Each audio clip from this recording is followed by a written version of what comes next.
फ्लिपकार्ट वाला और बड्डी वाला भी है। और जी फ्लिपकार्ट लूटकांड का भंडाफोड़ हुआ है 30 अक्टूबर को रात के 9:50 के आसपास डिहरी थाना अंतर्गत जक्की बीघा में एक फ्लिपकार्ट का कलेक्शन सेंटर है। वहाँ 6-7 की संख्या में अपराधी आए थे और जो वहाँ के कैशियर थे उनसे 4 लाख रुपए के आसपास लूट के ले गए थे, जिसमें जो कर्मचारी थे उनको बंधक बनाने के बाद ये घटना को अंजाम दिया गया था। घटना का सीसीटीवी फुटेज भी प्राप्त हुआ था और उसमें वहाँ के भी कुछ लोगों की भूमिका संदिग्ध समय प्रतीत हुई थी, लेकिन अब तक साक्ष्य नहीं होने के कारण उन पर आगे कोई कार्रवाई नहीं की। जो सीसीटीवी फुटेज प्राप्त हुआ था उसमें जो अपराधी थे उनकी पहचान करने पर यह थोड़े दिनों बाद स्पष्ट हो गया कि इसमें अजीत यादव है, जो एक कुख्यात अपराधी है। उसके पूरे गिरोह के होने के बारे में स्पष्ट सूचना मिली। उसके बाद एक घटना गंभीर थी और दशहरा के मौके पर ये घटना हुई थी। इसमें अनुमंडल पुलिस पदाधिकारी डिहरी 1 के नेतृत्व में डीआईयू की टीम जो राहुल और सुशांत है इंस्पेक्टर उनके निर्देशन में काम कर रही थी। इस टीम द्वारा को सूचना मिली कि ये आदित्य यादव जो है ये अभी कोड़ीगोला क्षेत्र में ही छुप कर रह रहा है और अलग अलग जगह पे रहता है। इसी आधार पर एक स्पेशल टीम बनाकर इनके द्वारा छापेमारी की गई, जिसमें आदित्य यादव को गिरफ्तार किया गया। उसके पास से एक चोरी की मोटरसाइकिल बरामद हुई। इससे पहले आप सबको पता होगा कि आलमपुर बाजार के जो स्वर्ण व्यवसायी थे सूरज सोनी, उसकी हत्या हुई थी। उसमें मुख्य अपराधी जिसने गोली मारी थी सुपारी लेकर वो अजीत यादव ही था। अजीत यादव, सुरेश चौरसिया और एक सत्येंद्र चौधरी जो पहले ही जेल भेजा चुका है, और एक असगर जो वहीं का था जो उसमें लाइनर का काम था, और प्रदीप सोनी ने पूरे घटना का षड्यंत्र अपनी दुकान में रचा था। और घटना के बाद जो सोना चांदी सूरज सोनी से लूटा गया था वो वापस उसी के द्वारा खरीदा गया था।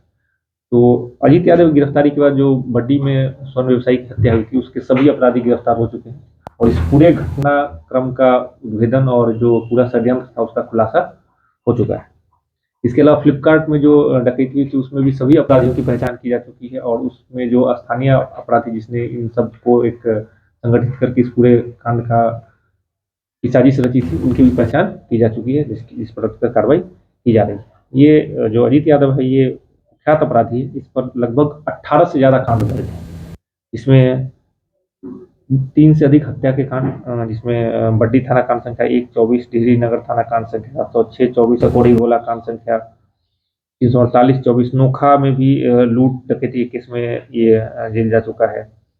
इसके अलावा आर्म्स एक्ट के केस और औरंगाबाद जिले में हत्या का केस, बघेला में भी SC/ST एक्ट का केस। अभी तक 12 कांडों में इसका संलिप्तता के संबंध में स्पष्ट साक्ष्य मिला, जबकि इससे पूछताछ में स्वयं इसके द्वारा लगभग 18 से ज्यादा कांडों में सम्मिलित होने की बात बताई गई। इससे अक्सर पूछताछ जारी है। इसको रिमांड पर लेकर भी इससे के साथ जो अन्य अपराधी हैं उनसे पूछताछ की जाएगी।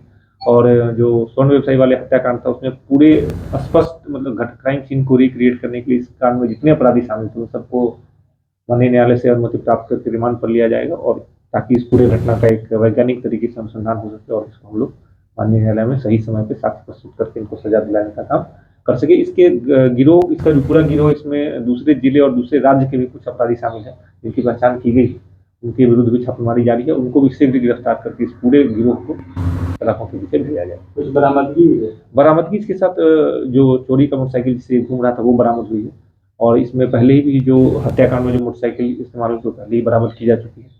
और जो हथियार था वो इसके द्वारा बताया कि जो रोहन चंद्रवंशी है सासाराम टाउन का, जो पिछले कुछ दिन पहले हीरोइन के कांड में जेल भेजा गया, उसके द्वारा एक हथियार इनको सप्लाई किया जाता था और उसके ड्रग्स के कारोबार और हथियार के कारोबार में ये लोग उससे सम्मिलित उसके पूरे गिरोह के साथ।